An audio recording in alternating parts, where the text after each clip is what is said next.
We believe that everything in life relates to gun training, and everything in gun training relates to life. Join us as we explore the Defender's lifestyle through the lens of self-improvement.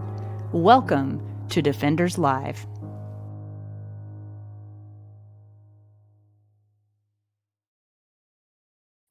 Hey guys, welcome to Defenders Live. I'm your host, Laura Thorson, and tonight we have another special treat for you.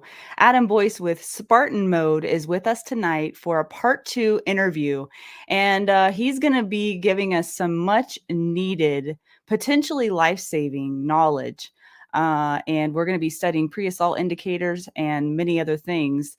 He's also going to be doing something called pork cutting that we'll be getting into later, and you'll understand why it's important as well. And I'm sure I'll have plenty of other questions for him. I do believe we'll be talking about the best knives for concealed carry as well. So before we get to Adam Boyce, and I have to differentiate because we've got Adam Winch in the background and Adam Boyce in the foreground. So anyway, I might need to indicate which Adam I'm talking about. But anyway, thank you for attending tonight. And if you're new or watching this as a replay, welcome. We're so glad you're here. And you guys know the drill. Please put in the comments where you're watching from. We always love hearing from you. And another new thing that we implemented just last week is our win of the week. So I was talking last week about how sharing a win of the week is important. And it's an exercise that I've started doing because I tend to not celebrate wins very well because I'm always looking ahead. And sometimes I don't, what's it called? Celebrate like a Viking, I think is what Brian Hill says. So I am encouraging all of you to put in the comments what your win of the week is. It doesn't have to be a big thing. It can be something small, something you're proud that you did this week. And it can be something different for everyone. So for me this week, my win of the week is competing in my second ever Steel Challenge match. And if you're friends with me on Facebook, you may have seen some of that. But that is why I'm wearing this hat tonight. This hat represents the benefit match. We were raising money for the Semper Fi and America's Fund, which supports veterans. And 40% of the people that showed up were veterans from various military branches. And there were competitors there, guys, from all over the country. I had never been to one before. I kind of didn't know what I was signing up for. I just thought it was kind of like a local little fun get together thing. No, it had a waiting list. It was huge. And not everybody that wanted to compete got to compete. So it was quite an honor to be there. My husband Justin and I went to the match together. We made a date day of it, a shooting date day. It was really fun. I won this cool hat. Got a cool engraved canteen for getting second in the ladies division. And that was not expected, but it was really fun. And then my husband also won a raffle. They had a raffle there for the same organization, and he won a 10/22 rifle. So that was really fun. And also another fun fact, I'm pretty sure we were the only two competitors that were working from appendix inside the waistband from concealment. And so when I stepped into the box to get ready to shoot, the gal looked at me funny and she said, "Where's your gun?"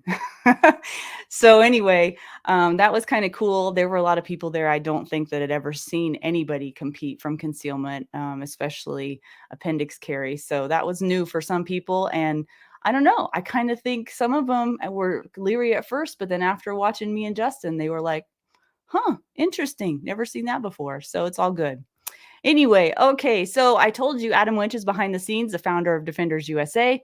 You might see him pop on the screen from time to time. You never know when he's just going to pop right in there. And also reminder, guys, please go to defenders-live.com, defenders-live.com for all things Defenders Live. You can see past episodes, see who our past guests have been. You can sign up for our email list so I can always stay in contact with you. And you can see our partners page. We've partnered with some really good people that support us, and we support them, and they've got some really good products and services you really should check out. So go there for all things Defenders Live. And if you have not joined the Defenders Live Facebook group, please do that as well. Like, share, and all that good stuff wherever you're watching from tonight. We want to get this out to as many people as we can because Adam Boyce has some really important information to share with us tonight. And just FYI, heads up, and we'll tell you again before we show it, there will be some discretion perhaps needed on some of the content that we'll be showing. But just letting you know that in advance. So let's see who is shouting out tonight. Who is watching? Okay, we've got Brent Hickman from Haven Defense Company tonight. Hi, Kathy and Lynn. Thank you for watching. I don't know how to say that name. Janice from Pennsylvania. Clint from Texas is back. Thank you, Clint. Scott from Texas as well is watching. And win of the week for Kathy, making the decision to apply. Oh, you applied to ASPIC, the Active Self-Protection Instructor Certification Program. Adam and I are both in that right now. That's awesome, Kathy. Win of the week for Scott. Attended 2 Greg Ellifritz classes last weekend. Wow, that sounds like a lot of fun. And I know you've got a lot of other wins, Scott, going on in your life as well. So kudos to you guys. That's awesome. Let's see. Adam, did you put a win of the week in there? Got back to dry fire competing in Steel Challenge after a hiatus of over a month. See? Yeah, you guys got to get out there and start competing. I'm telling you, that Steel Challenge match was so fun for me. At one point, I turned to Justin, my husband, and I said, if I skip to the next stage, will you disown me? I was literally so happy to shoot. I was so excited that I could have skipped to the next stage. All right. And Haven Defense Company, I'll be running an IDPA match this Saturday from Appendix for the first time. That is so cool. That's awesome. It's becoming more and more prevalent. All right, cool. Well, let's move on here. All right. So let's get right into it with Adam. Adam Boyce is the owner of Spartan Mode. He's an authorized instructor of martial blade concepts based in Idaho Falls, Idaho, and one of only a handful of MBC instructors in the entire world who travel to teach seminars. He's a defensive tactics instructor, a pistol, rifle, and shotgun instructor, and a knife designer. And he's also has multiple years training in Brazilian Jiu-Jitsu and mixed martial arts. So like if you were to check everything off the box that a well-rounded defender would need, you might look up Adam Boyce, and also a perpetual learner. So Adam, welcome to the show tonight. We're so glad you're here. Hey, it's good to see you. It's good to be back. I know. Well, I think our audience was pretty impressed with you last time, so we had some requests to have you back. So I'm really glad that you said yes, because the information that you provide people is so needed. And you know, I mean, yeah, like I said, well-rounded defender. You're the perfect example of that. You've got a lot of knowledge to bring. So we're going to start out with pre-assault indicators. Then we're going to go to port cutting, which you'll have to describe and tell people what that is. And then I'll probably have some other questions afterwards to ask you. So does that sound good? That sounds great. Yeah. Okay, cool. Is there any other background information people need to know about you before we get into that? No, I think that's good enough. There's more, but that's great. Those are the highlights. Yep. Okay, cool. All right. So do you want me to just pop this on the screen and get going on these pre-assault indicators? So tell people, what are pre-assault indicators first before we play? So basically what we want to look at tonight is it doesn't really matter how much you know or how skilled you are if you don't know that the attack's coming. We could train you to be a ninja, but if you don't have that pre-recognition, it's going to make it a lot harder to make it. So we want to talk about that tonight. Buying yourself time, right? Yep. Part of it. Okay. All right. I'm going to start playing. There's no sound, but Adam's going to narrate pretty much. So just as a caution, again, this is a parental advisory. There is some explicit content on here. We try to take out any videos that were super gory or bloody. We want to start with this one. So if you look here, these guys are on the bus. You have the guy stand up in the middle, the gentleman sitting down with the white hat. There's a lot of things we can learn from this video. First thing you'll notice is the gentleman standing up kind of does a posturing move, leans into the guy. This is kind of that peacocking, like, look, watch out, I'm going to throw a punch, kind of letting the other guy know he means business. You'll notice the guy sitting down, go ahead and takes things out of his hands, sets it down. What he's doing right now is buying time so that he can use his weapon. From this part right here, you see him grooming, touching his face. That's a common gesture we'll see, is touching the face or touching the head. That's pretty common when you see people attack or planning. the next thing you see him do right here, he's going to take that hat off. He's getting rid of any loose articles, just moving out of the way, and then he's going to use that hat to conceal his knife. Wow. Right here, you'll see him look to the right. That's a witness looking. He's looking to see if there's any more witnesses and also looking for evasion. Right here, he'll latch on with the support hand or the out hand, and then it's a gross motor skill. So he's just going to go low line thrusts. And that's the most common attack you'll see, is somebody latching on with the support hand and then just thrust repetitively. So we'll watch a few more videos tonight, a few more. And as we do, we'll kind of talk about some of these. This one's actually one of my favorite ones when you talk about pre-assault indicators. The gentleman pouring the whiskey there, that's Conor McGregor. You might have heard of him, a UFC fighter. What happened here is he's in a pub and he had his new Proper 12 whiskey and he wanted others to partake. The gentleman said he didn't want it. Right here, you'll see him groom. He's taking that left hand, he's touching his face. He's doing that grooming motion that we saw in the previous video. He's puffing his chest out a little bit, trying to look bigger, and then boom, sucker punches the guy right there. Wow. So play this again so you can watch that, but there's his groom. The gentleman's not really paying attention and fires his shot. So here's another good one that will kind of illustrate. It's pretty grainy, but it'll illustrate a lot of things with this. What you'll notice here is two guys get an altercation.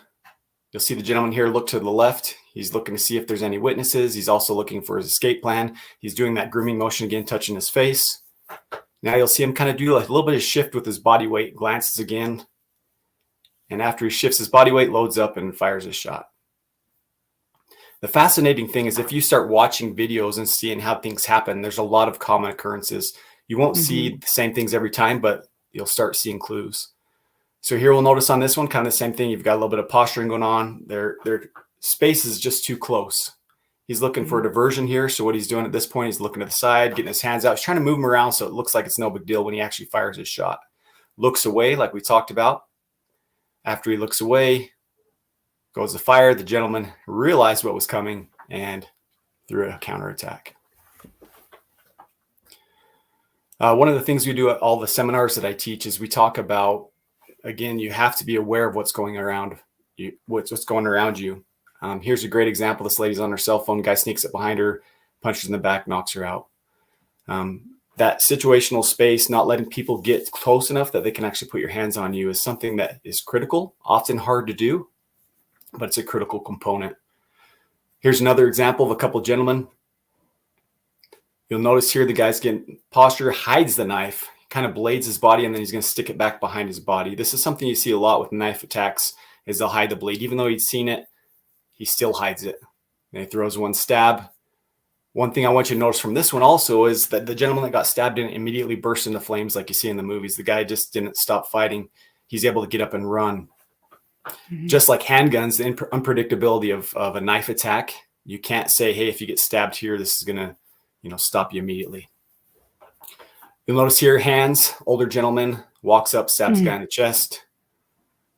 Again, the hands are what deliver the weapon system. If people get within that space and their hands that are accessible to a weapon, they can stab you. This was outside of a club.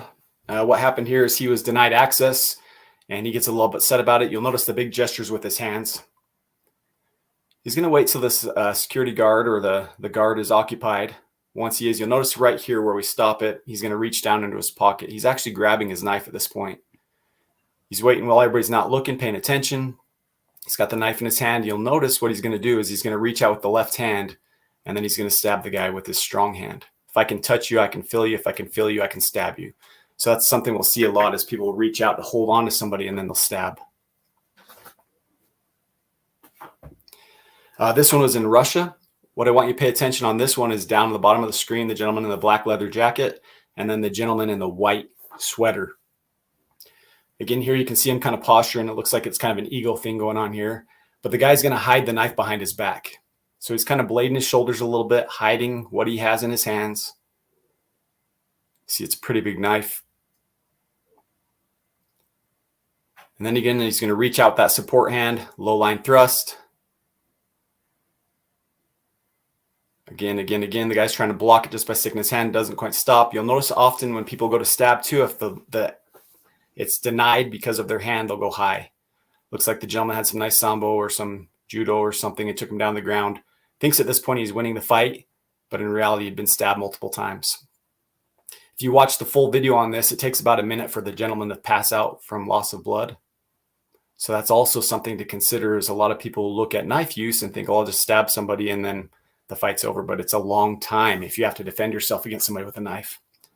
Here's another great example of being able to fight with a knife or against a knife. This gentleman's hiding the knife again, blading the shoulders, hiding the knife behind his back. You notice he's kind of looking off to the side a little bit. From there, he's going to reach out and one through low line thrust. You'll notice here in a second, again, we try to take out any of the really gory videos, but you'll notice here in a second that his shirt has a blood stain, so he was absolutely stabbed in the stomach. The guy continues to fight. Again, the gentleman stabbed is still up and standing, backing away, and is able to fight.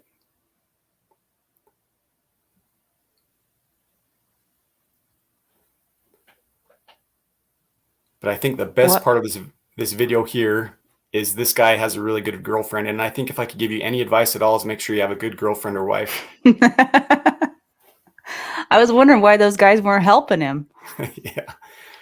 Okay, now this next video we're going to look at, this is actually a couple homeless guys in New York. And it's not so much about knife fighting styles. The big thing I want everybody to understand from this video is if there's somebody like attacking you with a knife and you have space, run, don't fight. All means get out of there. What you'll see there is he actually had the extensor side of his hand cut. So the extensor side is the side of your hand that allows your fingers to extend. You'll notice that he looked down. He can still hold on the knife, but his structure just isn't really great at that point. So you're going to see him go from a strong hand right hand grip to a left-handed grip. The gentleman comes out again with a knife. Guy glances down at his hand.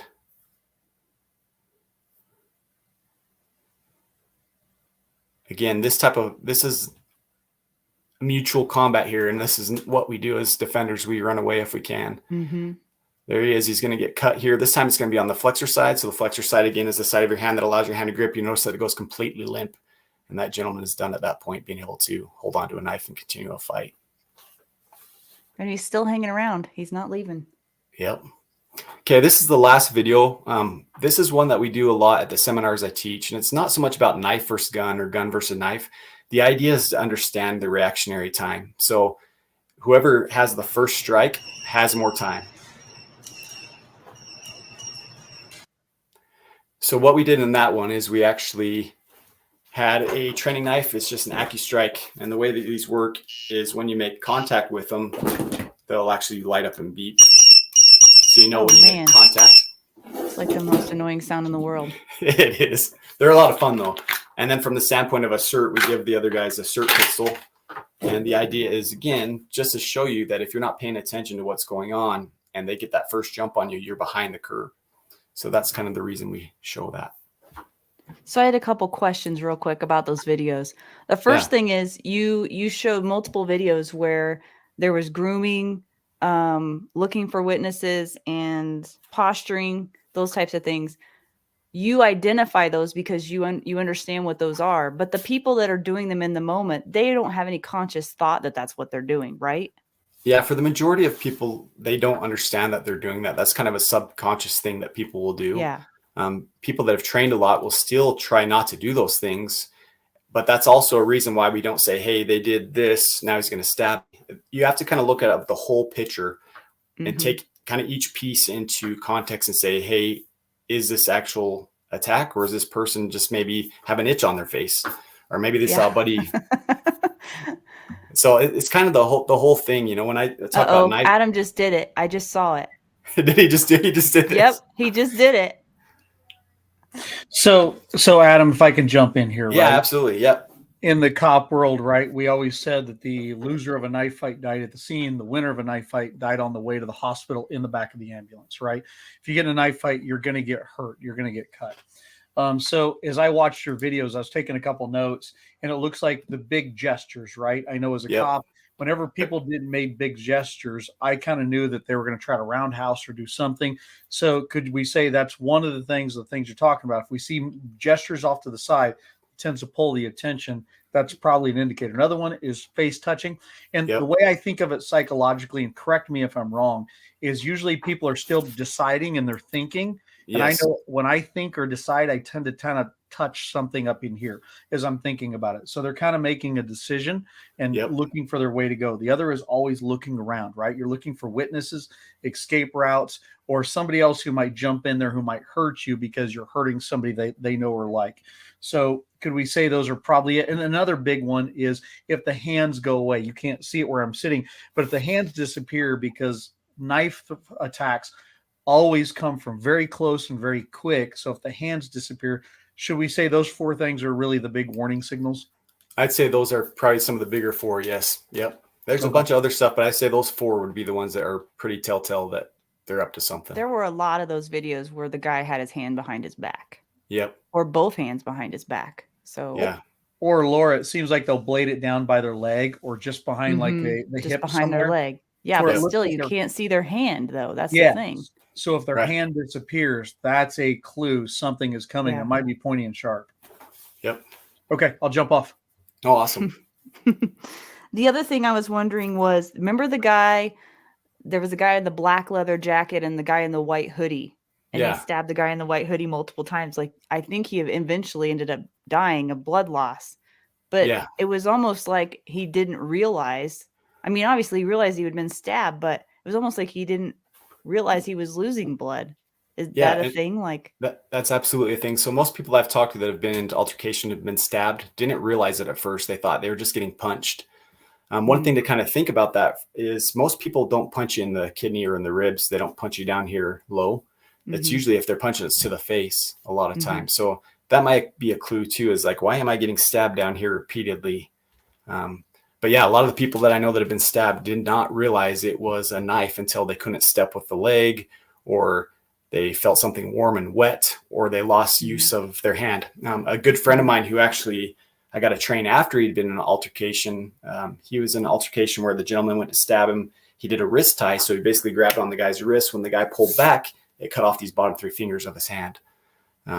Again, he didn't realize that his fingers had even been cut off at that point until he tried to grab on and was like, something is weird here. So a lot of times people don't realize that they've been stabbed or cut until after. so instead of, if you can't run away, Yep. is it better to be in close so you can control things rather than being in that middle ground where you're at the end of the knife? I mean, I don't know. Yeah, it's I going to know be that's a complicated question, it- probably.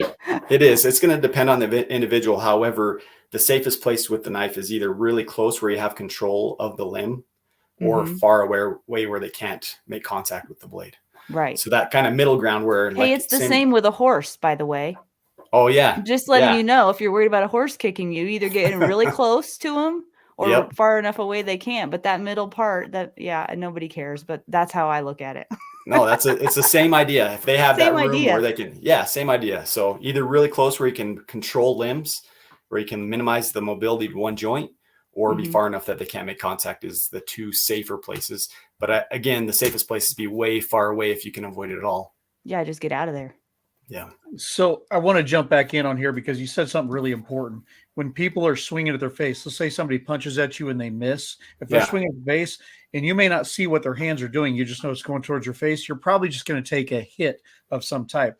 But if it's swinging towards the body and they're missing, that should be a clue to you that there's probably a knife, a puncture device Oh. to go to this, right? When they're going for the face, they're trying to scramble the computer system. When they're going for this, they're trying to kill you. Right. Yeah. They're trying to shut down your organs, cut your blood loss, everything. So this is usually pokey stuff. This is usually blunt stuff. There you go. Hmm. Yep. Spot on, Adam. Cool. Okay, well, I don't have any more questions about that. And by the way, guys, if you have questions, please put those in the comments and we'll get to those at the end of the live. We'll do a live Q&A at the end. Do you want to move to the pork cutting stuff, Adam? Yeah, we could do that. And if nobody has questions, let's do that. So I think one of the important things to understand if you're going to use a knife, this is something I learned from Michael Janich of Martial Blade Concepts, is that you need to be able to quantify what that knife will do. So one of the ways that we do that in Martial Blade Concepts is we use what we call pork man. So got my little Pork man. Sorry, I said it wrong, didn't No, I? you're great. So what it is, it's a wooden dowel, and then you take a pork tenderloin, butterfly it in half, and then you'll take butcher's twine, so you can see that kind of underneath. You wrap that around, and then about 30 layers of saran wrap. So what that's going to do, according to trauma surgeons, it takes about 5 pounds of pressure to puncture human ligaments, tendons, skin, that type of stuff. So about 5 pounds of pressure with a sharp knife is what we're looking at. So this is a pretty close representation of what that is like. So we like to use that for different testing. So what I'm going to do to make this just nice and easy is I'm going to start with the biggest, scariest knife that I have. So if you see this one here, this is just a little Swiss Army knife here. So pretty small. If you look at the blade length on this one, you're looking at about 1.5 inches here is what that is. So to demo this, I'm not going to do any crazy windups, any hee-haws, anything like that. I'm just going to take a nice little swipe right here. And I'm going to just cut and show you what this does. Can you guys see me okay from here? Should I angle the camera a little bit? I'll angle it up a little bit. Okay, so again, nothing crazy. I'm just going to go right here.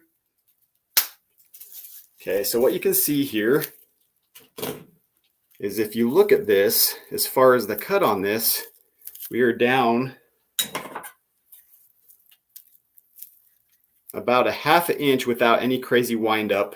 And if you look at the length of that cut, you're looking about a 2.5 inch cut without anything crazy wind ups on that. Yeah. So again, if you picture this being like a ligament, or excuse me, like an arm or a limb, that's potentially what somebody can do if they're swinging at you with this teeny little blade. So you've seen that. Let's show you something even smaller. So if you look at just this little box cutter here, these are just one of those little pop box cutters. Is maybe a 1/4 inch long blade is all. We'll do kind of the same thing here. So I'm going to take it, and nothing crazy. I'm just going to go right here. And again, if you look at that, as far as the depth of it, I didn't have to try very hard. And you can see that cut in nice and deep all the way down into that wood dowel. And the length of that cut, again, is a couple inches long. So now you might say to yourself, well, hey, I wear clothes. So I live in Idaho. It gets cold here. We wear Levi's a lot. So let's show you now what a little blade like that can do with a layer of denim on it. So I'll take this little denim here, and I'm going to go to the thickest part here where the Levi is overlapped. And I'm going to do just that same thing. I'll do it with that same little box cutter just to kind of show you what a little tiny blade can do. Again, I'm going to cut this on the seam.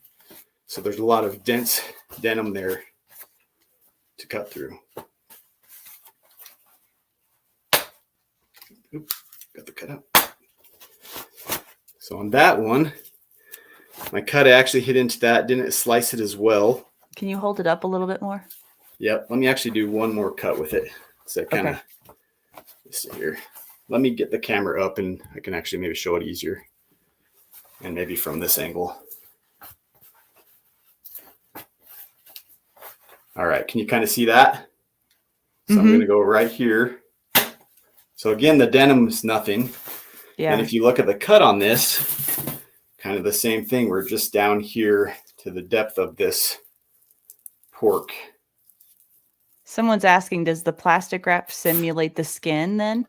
Yeah, so this plastic wrap simulates the skin. Excuse me, plastic wrap simulates the skin.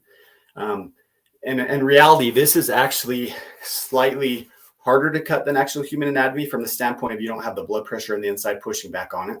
Yeah. But yeah, so great thing, Clint. You're spot on with it. As a box cutter, kind of like this is what happened with 9/11 is how they overtook the plane. That you're spot on with that. So people look at it and they'll say, hey, that guy only had a knife. Why did the police officer shoot him? Well, you can imagine the kind of damage that can be performed with something so small. Yeah, I wouldn't think that, actually. Maybe the box cutter, I would have thought that, but that almost is like a little kid's knife. Yeah, it's just didn't seem like it would do Swiss much. Army. Yeah.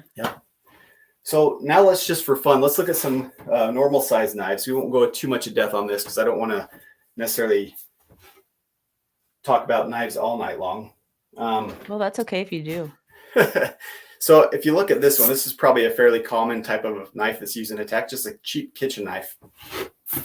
So let's look at that. And there's some things we can learn from using this. As far as slicing with this, if I go right here, again, I'll just go on this denim and I'm going to slice down through it. cut through the denim, no problem. And then as far as the cut, it's straight down in there. What you'll notice is you'd assume that the cut would be bigger and longer, but because of the arc of my hand, once I hit the end of that, it kind of dissipated the energy. Oh, okay. So where a knife like this really shines is more in a stabbing motion. And see how easy it is just to penetrate through stuff from that standpoint.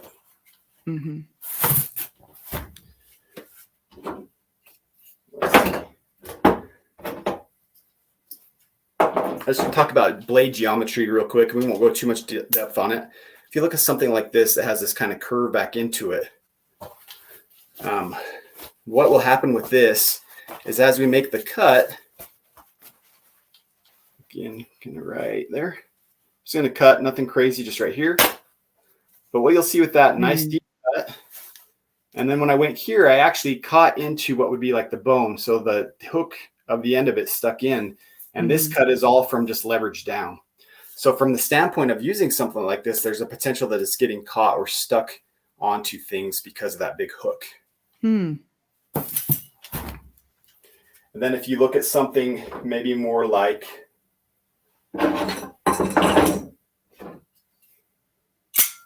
this one, you'll notice that it has a lot more belly or curve into it.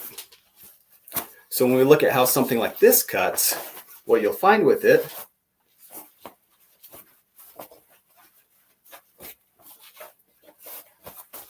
so go kind of right here, you can see it right there.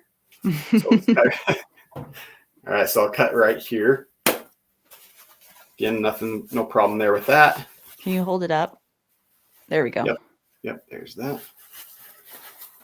And then as far as the cut, I'm right here.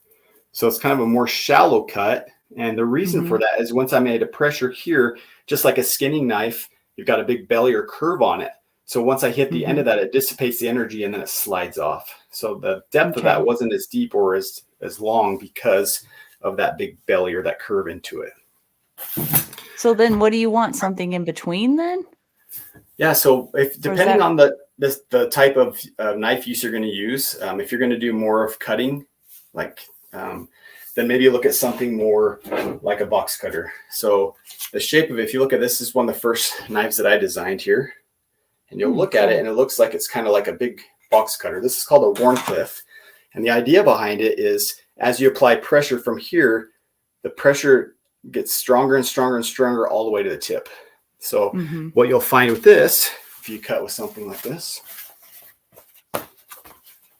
right there.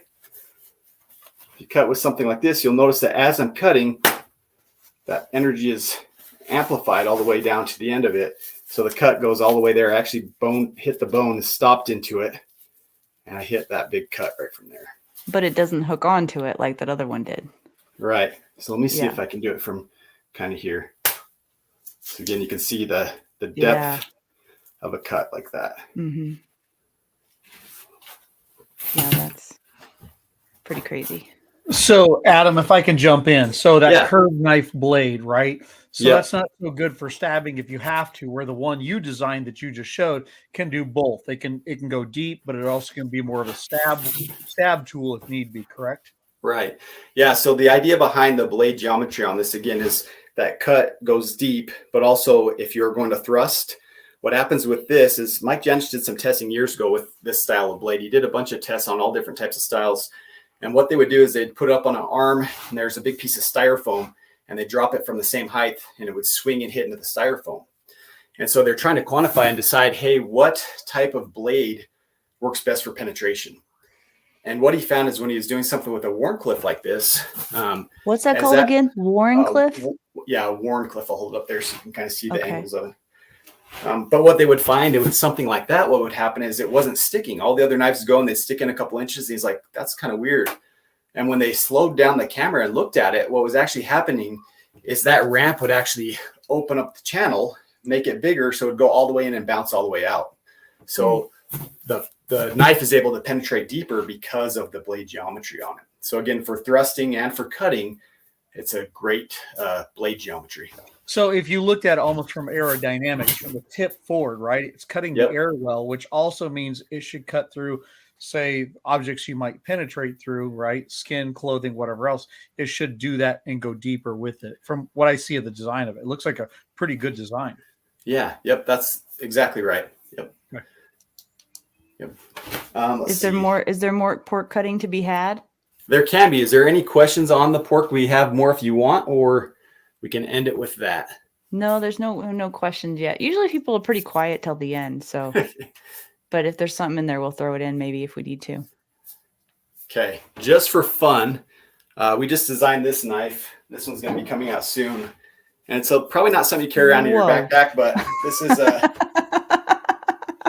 knife that I was going to be on a TV show a few years ago, and I worked with Tops Knives, and basically this was to win the show, and they're going to put this in production this year. So if you're interested in a big knife, let's show you what this one does. Wow. Stand back because limbs are flying on this one, but I'm just going to go right here.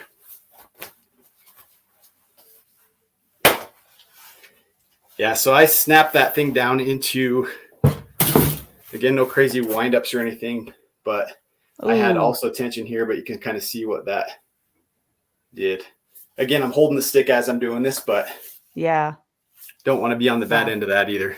No kidding. So if I can throw a question here, right, Adam? So I grew up in West Africa. I used machetes all the time, right, to clear entire fields, jungle, whatever else. That knife does not look like a machete. It looks more like a weapon of war. Am I correct in that? Yeah, so this is actually based off of a Filipino fighting knife. It's called a ganumting. And the idea behind it is if you look at, I keep getting the blade wrong, but if you look at most like long blades, when you thrust with the long blade, the thing is the blade is going to be kind of pointed up. So if you're targeting here, but your hand angle that goes up this direction, what this does is because of the curve on the backside is wherever you point your hand is where you stab. So you'll thrust in that same area. Also, because of the weight on it, it's really good for like downward thrusts and cuts. These were traditionally used by Filipinos for clearing forests, kind of like a big machete would. But anyway, I'm kind of excited about that one. You should be. No, are those available for purchase, or what did you say about that? They're not yet. They'll be out probably, I would guess, in about a year. Blade Show is this weekend in Atlanta, Georgia, and they're going to actually show up for the first time there. So cool. Wow. Hey, before we move on, can I go back to some of the pre-attack indicators? Yeah. If you don't mind for a second. Adam, can we say that the places, like if somebody's coming at you, the places they're going to probably attack is something that usually they tend to, in my experience, glance at. So if they're glancing at the face, that's probably going to be an impact. But if they're glancing at the body and looking away, that means they're probably going for the central box here. Therefore, that might be a stab. Would that be a good pre-attack indicator? Yeah, so typically what they'll do is it's called target glancing. So if you're carrying a gun or if they want to take it from you, they will glance at what they're intending to do. Another thing they'll do, and I didn't really go into detail, again, just with the shortness of the videos, but they'll do a thing called picking. So not only will they look at what their intention is, but they'll also feel their own weapon to make sure that they have it. So a lot of times they'll give those clues away like, hey, I got to make sure my gun is still there or my knife is still there or my weapon. So they'll reach down and like touch toward it. And then subconsciously, they'll, without thinking, they'll actually look at where they're going to target to make sure that they can actually do that as they're processing it through the brain. Fascinating. See, he just disappears. He's like a ghost. Okay, so my question then, before we get into, I mean, you kind of talked about probably the best knife for concealed carry based on what you were talking about. But before we do that, because we're running out of time. We only got 20 minutes left. So guys, if you have questions, put those in the comments now because we're going to get to those soon. I'm curious to know because this is a subject I don't know much about. And I appreciate that you're patient with me with the questions I have. But like I'm thinking, okay, I could go out there and I could get whatever knife Adam Boyce recommends and I could carry it. But like, honestly, what kind of training does a person need to go through before they're prepared to carry that and use that effectively? Yeah. And first, before I answer that, let me add one more thing too. So I did show some knives here and some things I like.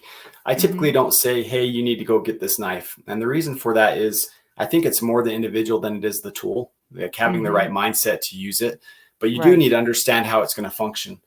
So I think from a basic standpoint of being able to use a knife is you need to understand, first of all, if if you're going to use a knife, you need to make sure that you get rid of any other options, either avoidance, run, whatever you can do first. If you're going to train, there's a lot to that because everybody's different. It's like, hey, what does it take for me to be good at calculus? I don't know what it's going to take for you to be good at calculus. We're all different. Yeah. Yeah. So that's kind of a tough question to answer. Yeah. I get where you're coming from there. Well, I don't feel as though I would be prepared or trained to use it. But then again, if it was all I had, I bet I would make the best use of it I could. Right. So Right. yeah, you're right. That's a really good question. So that was a loaded question, as they say. So then what are some of the considerations perhaps that we need to take into account when thinking about purchasing a knife for concealed carry? Well, first of all, is you got to think about like where are you going to be traveling? Where do you frequent? There are places where you can't carry a gun, where you can carry a knife. There are restrictions to blade length. For example, I work in a federal building sometimes, and in that building, you can't have a blade that's over 2.5 inches long. So that is a huge factor for me as far as knife selection, is I don't want to carry something that makes me a felon right off the get-go. So again, wherever you're going to travel, wherever you're going to frequent, you got to make sure that you understand those laws. One website I really like is called bladeup.com. And they've got a bunch of the laws as far as the different states of what is legal, what is not, because it is different between state, even between county. So you need to make sure you understand that. But the main things I would look at is if you're going to select a knife for self-defense is you need to be able to cut and thrust effectively with it. You need to be able to manage impact shock. So what that means is whatever the handle is, if I'm going to thrust or to use it, I want to make sure that my fingers don't slide forward and I cut my fingers off. And then I need to be able to hold onto the knife. Those are kind of the main 3 criteria that I look for when I'm selecting a knife. Another factor that I like to consider is there a training knife for that? So like, for example, one of the knives that I like, again, this is Spyderco. You'll notice the blade geometry is a Wharncliffe. That's a Yojimbo. But there's also a purpose-built trainer for this, so you can practice opening and deploying it. Because again, if you can't get the knife out when you need it, it really doesn't buy you anything. It's almost the same idea of, hey, I've got my 1911 in my truck, but the thing is happening right here. So you need to be able to make sure you can actually deploy it too. Right. And we talked earlier about teaching concepts and ideas rather than techniques and skills, although techniques and skills are important. But I think one of the things I really appreciate about you is that, for one, you're constantly learning all the time. You're out there training all the time and with different people, and you encourage that in your students as well. But I think that, and I haven't been to one of your classes yet, but I would imagine that you would be teaching a lot of context involving what it is that people need to know in order to be effective with whatever they learn. And so did you say that you were considering a new class? And what did that involve? Because I'm really excited to hear about that, because that's something I think I would really enjoy. So this is kind of something a lot of people don't know about me. But again, for my day job, I work for a government agency and I teach firearms, heavy weapons, play with explosives a little bit. So I get to go through the process of teaching firearms a lot. And almost everybody outside of there knows me as a knife guy. So I'm actually implementing more public courses that will involve firearms, that will involve pepper spray or OC, that will involve more of like awareness courses. We'll set up some scenarios as part of this course. It'll be a 2-day course. It'll involve awareness of your situation. And then also kind of these pre-attack indicators that we've talked about, but also a little bit of gun, a little bit of pepper spray, and a little bit of knife. So that is something that is on the horizon.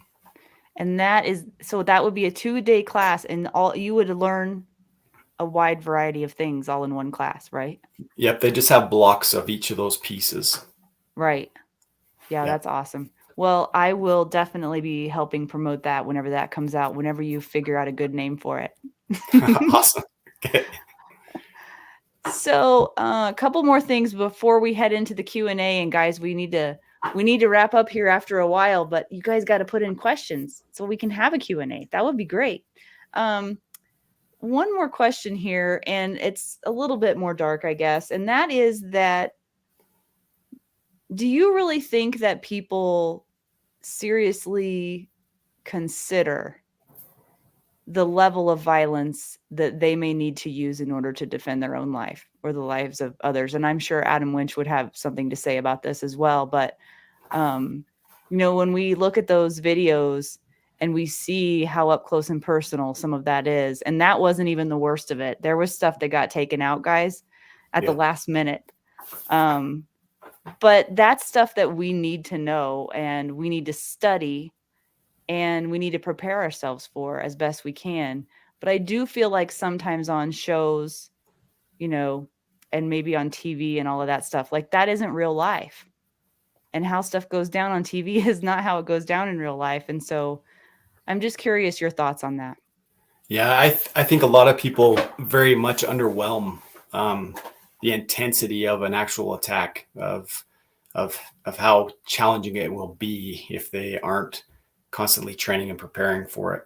I mean, if you look at even just like jiu-jitsu, just sports jiu-jitsu, if you've never done jiu-jitsu before and you go in and train, the first time you go can train with people that actually know what they're doing, you're just going to feel like you know nothing.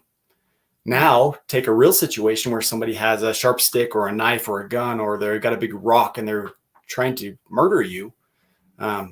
It's a whole nother level of violence, a whole nother level that I think a lot of people don't consider. They just think, oh, cool. I go to the range and I practice. But there is that side of it where you're going to have to take it to another level if the situation rises to that point. Well, and I think that truly a lot of people don't go there mentally or emotionally because they can't imagine anybody, because they don't think that way. They can't imagine another person being that evil, really. Yeah. And so, I can't imagine experiencing that. Sometimes just watching it it makes your stomach churn. I just can't imagine. Well, anyway, unless you have more thoughts on that, I'll move on. But it's one of those things that I think about often. And I believe is important to study. Whether or not it's hard to look at is beside the point. But, and we could have shown you a lot worse stuff. There was a lot worse stuff. And I'm sure you, Adam, and the other Adam probably wouldn't have bothered so much. But when I watched it, it was quite disturbing. So, well, the one thing I will add to that, is sometimes we'll see some of the violence, and that's one thing I'll recommend is go watch YouTube, go watch events that have happened. That's the nice thing about technology now, is you don't have to go experience it. You can see it and see what it looks like. So I encourage people to do that. But if you're intimidated by it, don't say, oh, I'll just never learn. I'm never going to be able to defend myself. Learn some basic stuff. Again, we talked about awareness. If you learn some basic fundamental skills, you don't have to be a 30-year martial artist, but you need to learn something, and don't let that intimidation stop you from training. And you need to find for you what your purpose is. I don't know if I remembered on the show last time, if I told you kind of my reason for training. But when I was 12 years old, I lived in a little town called Grant, Idaho. Inside this town, there weren't a lot of people. And I remember one day getting off the school bus, and the lady that ran the gas station just about 100 yards from my house had been murdered. Some young boys, I was 12 at the time, they were 15, basically went into the gas station and shot her in the back of the head and killed her for some gas money. That kind of changed my whole perspective on things. I value life, and I value of my friends. And that is a big reason why I continued to train. If you would have met me when I was in high school, you would have never guessed that this is kind of one of the paths I would be going down, is teaching firearms and heavy weapons and teaching self-defense courses. But that really sparked it in me. And so for whoever is out there listening, if you feel intimidated by it, ask yourself the question, why do I want to train? What's the purpose of me getting better? Even if it's hard, what do I need to do to get better? Yeah, that's really good. That's important to remember.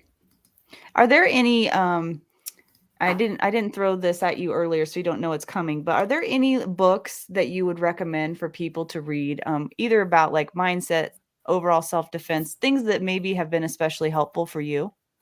Yeah. So if we talk mindset first, there's a couple books, and I actually saw it on Adam Winch's desk by Lanny Oh, Basham with Winning in Mind. I yeah. think we kind of have, if you look at Scott Jelinsky, he talks about the two different people on your shoulder, the one that's encouraging you and the one that's not, saying you're kind of a loser. I think a big part of self-defense is actually having confidence. If you walk with confidence, if you're proud of who you are, that sends a message to those that are looking to harm you as well. So I think having some confidence in yourself. So with Winning in Mind, The Inner Game of Tennis, another great book to read on kind of personal development and positive. There was one, I forgot the name of it. He was a Navy SEAL sniper instructor. I think it was Brandon Webb, if I remember. I read it years ago. I think it was the Red Circle or something like that. But they talked about kind of some of those principles of building confidence. As far as books, there's a lot of books for kind of developing that in your brain as far as on combat, on killing. I'm kind of drawing a blank right David now. Grossman is that author, right? Yes, that's correct. Yep. Yep. So Left to Bang. Yeah, there's a bunch of books out there, but I think I'm more of a visual learner, so I learn a lot from watching YouTube. So the cool thing with YouTube too is they'll actually start sending you videos of, hey, you might be interested in this. I don't know if that's a good thing or not, but they'll start Well, recommending. they want you binge watching, so that's why. Right. Yep. It's all part of it. So if I can jump in again. So Absolutely. Adam, we constantly at Defenders USA, we preach about the legality of using a gun in defense of life. But Yeah. to me, that comes across all platforms. Would you talk to us quickly about the legalities? And I know it's different state to state, but not Yep. very much. But Right. you talk about the legalities of using a knife in defense of life. And I'm going to bet it's pretty much the same thing as with a gun. Yeah. Yep. So you're spot on with that, Adam. So if you're going to cause grievous bodily harm or death to somebody or using a knife, you're basically going to stop somebody by using a knife. You've raised that level of force up to deadly force, same as it is with a handgun. So you need to be able to articulate when you use a knife the same way you would with a gun. So one way to look at is the 4 general rules. Do they have the ability to cause me harm or death? Do they have the opportunity? Is there imminent jeopardy? Is it happening at this moment? And have I exhausted all their means? So if I have those 4 kind of playing through my head of, hey, this person has taken it up to this level where I'm potentially going to die right now if I don't do something to stop this person from killing me, or in the defense of others. So self-defense and defense of others. If you don't do something in that moment, then that's a justification to be able to use deadly force. One thing that's kind of interesting is the more that I study, the more that I train, the more that I go to classes, the more that I learn, the less I want to ever have to use a knife in self-defense. Same thing with a gun. So I find myself a lot being, maybe I'll go out in public, and if there's somebody that's rude, like a while back, I went and watched the Rocky movie came out. Can't remember, the Apollo Creed or whatever it is, the newer one. And there was a lady sitting there, and I had my grandfather, and I was saving him a seat, and the lady came up behind and she took the seat that I was saving for my grandfather. And it kind of makes you upset a little bit, like, hey, lady. And then she took it up to a level. And then I just had to think for a second, it's like, it's not even worth arguing. So I just took a whole nother seat somewhere else. And that's the unfortunate thing, but it's also the best self-defense is never having to use anything at all. And maybe I had a worse seat, but does it really matter in the long run? Not really. Yeah. So words of wisdom here, right? I mean, there's nothing more terrifying than actually having to use violence after you've done it once or twice, Yep. right? Once you've had to do it, there's nothing cool about it. There's nothing sexy about it. There's nothing fun about it. And it doesn't matter if it's the moment or the litigious or the emotional aftermath afterwards. Folks, if you can learn from this man, go learn from this man, because if you can avoid the fight in the first place, best thing you can do is avoid the fight. If you can't, you need to know how to use your tools right. And boy, when it comes to knives and fighting, learn from Adam. Thanks, Adam. Appreciate that. Yeah, definitely. Well, let's get into the questions. We've got a few here and we're running out of time. I always feel like I'm running out of time during the live. Yeah. I know. Okay, Clint wants to know where he can purchase any of your knives. All right. So right now I'm currently sold out, Clint. So I feel really bad about that. The big blade, that big blade will actually be on Top's website when that one comes out. I'm actually working with Tops right now on a shorter blade that hopefully will be coming out in the next 6 to 7 months, I hope. Once I have those, they'll be up on my website, spartanmode.com. So, Okay. yeah. I don't know how to say this name, Jensen. If you could have one knife, what would you carry? Let me ask real quick to clarify that. Are there any restrictions on where I'm traveling? Because that's going to be a big part of it. If I could only have one knife and it was just for self-defense, I'm kind of personal to something I designed. This is another knife design I had. It's a little big for most places, but again, if you look at kind of that Warncliffe, that's something that I would kind of choose. I don't have the live blade down here with me, but I do have oops, I don't have that either. Yeah, I guess I need more details to recommend, but yeah. Okay. Adam Winch wants to know, would you be willing to set up a joint class with him at Defenders USA? Absolutely. That'd be a lot of fun. That would be fun. I would probably have to pay. You're not that far away from me. No, yeah, we're close. I would probably have to pay just to hang out with Adam Winch because that guy is awesome. He is awesome. Okay, Haven Defense Co. On deployment, what's your opinion on fixed versus folders for self-defense, pros and cons? Awesome, guys. So a fixed blade is always going to be faster because you don't have, in the words of Chris Fry, he talks about a knife being a broken knife if it's a folder. So if the knife is a folder, now I got to open up. So there's some different deployment methods, and we can talk about that. But let me add this little piece. If I'm going to carry a fixed blade, my favorite method is called static line. And basically what I'll do is I'm going to take a sheath and a piece of paracord. That paracord I'll have about 12 inches length in total. And then what I'm going to do is I'm going to go around the belt, not the belt loop, but the actual belt. And I'm going to do a half a cow hitch. So basically, if you look at it, I'm going like this, and I'm making kind of this tie there on my belt. And then the knife is going to stick inside my waistband down there like that.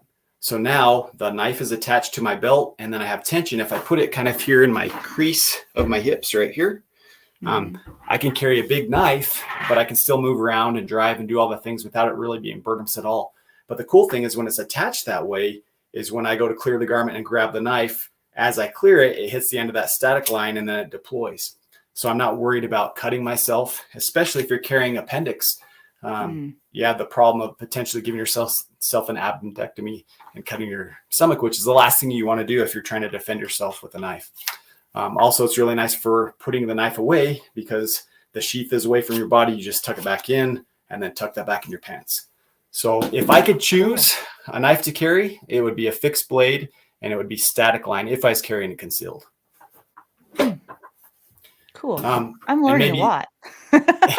And maybe off of that, let me add a couple deployment methods just super fast. I know we got a couple minutes, but no, it's okay. We can go over a little bit. A couple things to look at as far as a folder. There's several different ways to do that. One is called the thumb opening. And basically what I'm going to do is if there's a stud or if there's a spider hole, basically what I'm going to do is I'm going to have the knife in my hand. I like it kind of index here in the palm. My thumb will just kind of flip up and that's going to open the knife that way. So just flip it up that way. Another method that you can do is called the spider drop. So if it's in the back of my pocket, I reach back and grab it. I'm pinching at the top of the knife and I flick it down and then I'll index off of my hip or whatnot. Another method is called inertial. And so basically from there, what I'm going to do is my hand's going to be up nice and high around the pivot pin. I'll rotate my hand and then the knife deploys that way. So there's a bunch of different ways to do it, but I would also recommend that you know one or two of those that you really like, that you're comfortable with, but also know the two-hand method. The two-hand method is probably the easiest to learn. And basically what I'm going to do is I'm going to grab the back of the knife on the handle here, and then my fingers are going to grab the top of the blade. When I do that, this hand is going to drive down the handle side, and the blade side is going to drive up. So my hands are doing kind of this motion. So what you'll notice here is as I'm grabbing this, one hand goes down, one goes up, and that opens the knife up. The reason I recommend that one is under stress, trying to get the knife open doing this versus just doing that might be a better option. Again, training is important, but knife deployment's also, it's not easy to do, but it can be, and it can be something that you don't really think about that you can just do kind of automatically if you get enough reps into it. Another thing have out there is called the Emerson wave, basically this hook. So you have it inside of your pocket, and as it pulls out, it hooks on and opens the knife. So there's a bunch of little things like that you can do if you don't want to spend a lot of money. you can basically take a zip tie and it will do that same thing. As you pull it out of your pocket, it will hook on and open up the knife.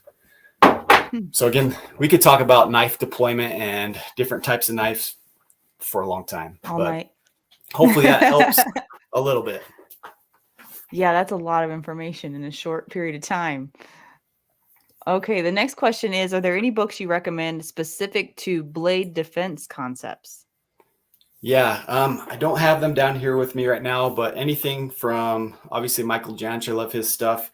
I really like Kelly McCann, James Keaton. Those are some of the ones that I really look back that have kind of set some good standards, I think, and they've analyzed it from a situation of self-defense. Adam keeps putting questions in here.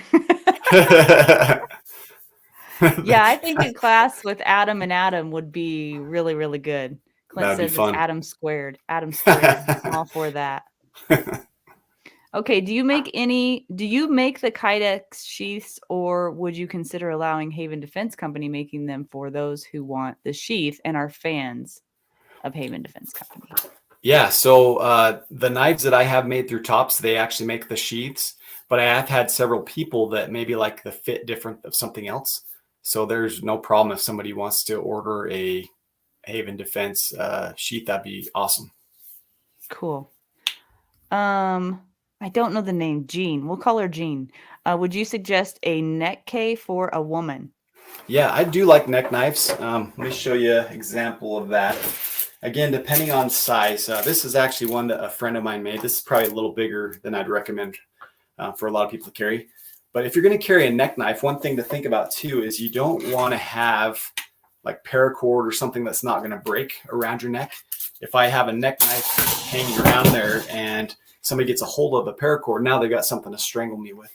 So you want something like leather lace, or like these beaded chains work really well. But basically, the nice thing about that is you just put it kind of on and just reach up underneath your shirt and you just pull and the knife is there. So yeah, I really like neck knives. When you think about how you're going to wear it as well, is get something, if you have a sheath made for it, that is sturdy. The last thing you want to do is there's knives that come with sheaths that aren't super tight. And what happens is you walk around and the next thing you know the knife's falling out and it's falling down into your waistband, which again is not an ideal situation. Also, if you look at building a sheath or having one built, look at having the holes at the top so that as that's laying on your neck, it lays flat on your body. So you're not getting any of that twist or anything like that. But yeah, I like neck knives a lot. Just realize that the deployment, again, you have to reach underneath your shirt to access it. And okay, so it says, though we agree that a fixed blade is better, what folders do you recommend?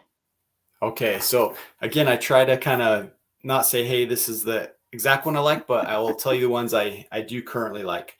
I like the Spyderco Yojimbo 2. I really like the Hogue Deca Warncliffe.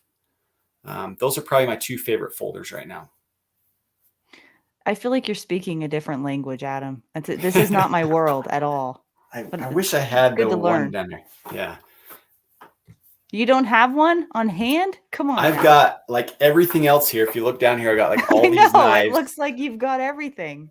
But I have not. Yeah, I've got a collection. These are just my demo knives, and I didn't bring those. So, yeah. Hey, Adam, quick question for neck knives, right? My partner at work, God bless, rest his soul, but my partner at work carried a neck knife forever. I now own that, unfortunately, and I've carried it for a long time. I like yours better, so I think I'm going to be getting one of those. Anyways, on the neck knives for ladies, and tell me if I'm wrong in doing this, but I've been recommending if you're going to wear a neck knife for a lady, because Jensen asked, I recommend putting it on and either threading it down through the center of the bra or putting the bra on afterwards so it's holding it down so it doesn't flop. If not, it moves a lot, right? Because we're guys, right? Because I don't have a bra to hold it on. It seems like it moved a lot when I had it with a loose shirt. So is that something you recommend too? Yeah, that's solid advice. So if you do have a bra, put underneath it. Another thing you can do to make it kind of a little bit more sticky is, the shower mat that's kind of that rubberized shower. Matt, you can take some of that and stick it on the backside so it gives it something to kind of grip so it's not sliding as much. Okay. So that is an option too. But again, you don't want to make it too bulky. So you find like this thin stuff, but a little rubber on there. But yeah, you're spot on. If you tuck it underneath the bra, then it will keep it from rocking side to side as much. And the beauty is, right, a lot of ladies won't wear a belt, right? Yoga pants, Yep. whatever else. So it's a perfect place to hang the knife. But could you talk to about the length of the chain that they put on, right? And by the way, for those who didn't see it, it's almost like the toilet bowl chains that go inside a toilet bowl that when you pull it, it just pops out very easily. So you want that type of thing on there. But Adam, could you talk about the length? Because I found if it gets too low, let's say a lady has a shorter torso or they have a really long torso. So that's important, I found, so that if they reach under the shirt to grab it, it's still got to be there. They don't either go too high or it's down too low. Could you talk about that length of the neck chain? Yeah, I personally like to keep it about the sternum level. So the idea is where that hand kind of comes just a little below the sternum. My hand is right at the base of it. I don't want it down low where it's on my stomach, but if you basically picture kind of where your ribs kind of join, have about half of the knife-ish kind of there. So this would be on me right there, just kind of that length there is where I like it. And then again, if you picture having something to retain that, there's not a lot to move that around. And for ladies, the beauty of what he's just showing you is you can access that with either hand, right? If a guy is attacking you and he doesn't want your stuff, right? Meaning your purse, your keys, or something, he usually wants your body or your life, unfortunately.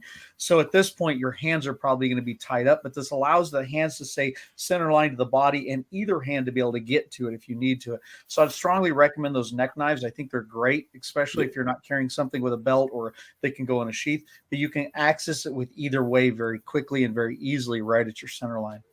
Yep, that's awesome. One thing I'll add off that, you mentioned yoga pants. That's one thing I've seen a lot with ladies coming through the class.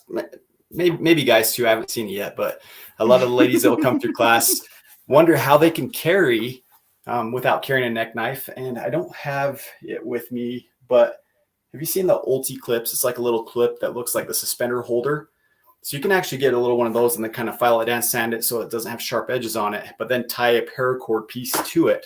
So basically picture having that little clamp attached to this end, and then I can still tuck it in my yoga pants at the top, but it's clamped on to there. Oh. And if you've ever played with the ulti clips, if you get the right size, your pants will tear before that will come off. So that's another method too. If you maybe don't like the neck knife, but want to keep it center line or on your waist, you can also do something like that. Yeah, I've seen another way to where, like, let's say you're wearing jeans, you can either tie it to a belt loop right to the front to where you can access it very easily, or you can, like, if you have buttons where it's a button that slides through the jeans, you can wrap it around the button and slide the button in through the eye loop for the jeans. So now that when you pull it, if it's in the appendix position, it comes out that way too. Yeah, and I like the button one a lot better. I've had the belt loop, not the actual belt, but the belt loop. I used to run it that way because it was convenient. And I deployed my knife just training and I ripped the belt loop off. So then my knife comes out and it's still inside the sheath. It's like, oh, that wouldn't have been what I wanted. So, yep. Awesome. Wow, that's so much information. Oh my gosh. Like I feel like I was drinking from a fire hose on that one just because that's new to me. A lot of that is new to me. So thank you so much for spending time with us tonight. Like I feel like that was just dipping our toe in the water, and there's so much more to learn. So I don't know if you're interested in coming back. You could be a regular. I think you could be a quarterly guest because this information is not something that I'm familiar with necessarily. And I think a lot of people, a lot of so-called gun people don't dive deep into the knife world. Would you say? Yeah, I'd agree with that. I think I mentioned this a little bit, but when I tell those that I shoot guns with, they find out that I do the knife thing. They're like, well, I don't need a knife. I got a gun. I'll shoot you. And there's a lot of times, like I said, where there's places where I work or where I travel where I can't carry a gun. Like I think guns are amazing, but there's places where I can't. And the cool thing with learning how to use a knife, you also kind of learn throughout the process of how to use improvised tools. So I literally always have something wherever I'm at. There's always something that I can use in a self-defense mode because of the way that you train with a knife and you understand proximity and all the things that go with it. So concepts again are important. Because sometimes the tool doesn't matter as much. It's knowing the big picture of how to use weapons properly in general, handheld weapons. Right. Yeah. So if people want to learn more about you, Adam, they go to spartanmode.com, look you up on Facebook, Instagram, YouTube. We've got all that stuff running across the bottom of the screen right now. Are you going to be putting on any classes anytime soon, or do you have?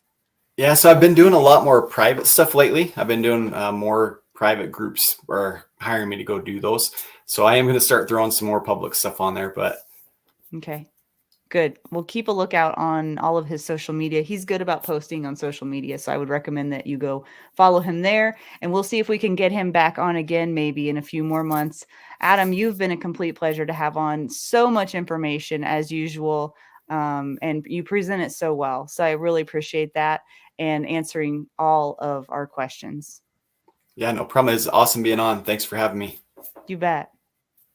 So we're going to move on to who to expect for next week. And I'm sorry we went long on that, guys. I think we could have gone an easy another hour if we had the time. Next week, June 7th, we are going to have Steve Tarani on. So Steve is a professional educator, author, and keynote speaker. He's served the U.S. Sorry, it's late. I'm tired. He's served the United States defense, law enforcement, and intelligence communities for over 30 years as a respected subject matter expert, service provider in protection, firearms, and defensive tactics to numerous high and low profile federal agencies. He has authored 9 books and contributes monthly to numerous industry periodicals and specializes in awareness-based training. So we have Steve Tarani on next week, and that is going to be an exceptional interview. I'm really looking forward to that one. So that will be on June 7th, next Wednesday at 7 p.m. Mountain Time. I hope you will tune in for that one. We'll see you then. Until then, take care.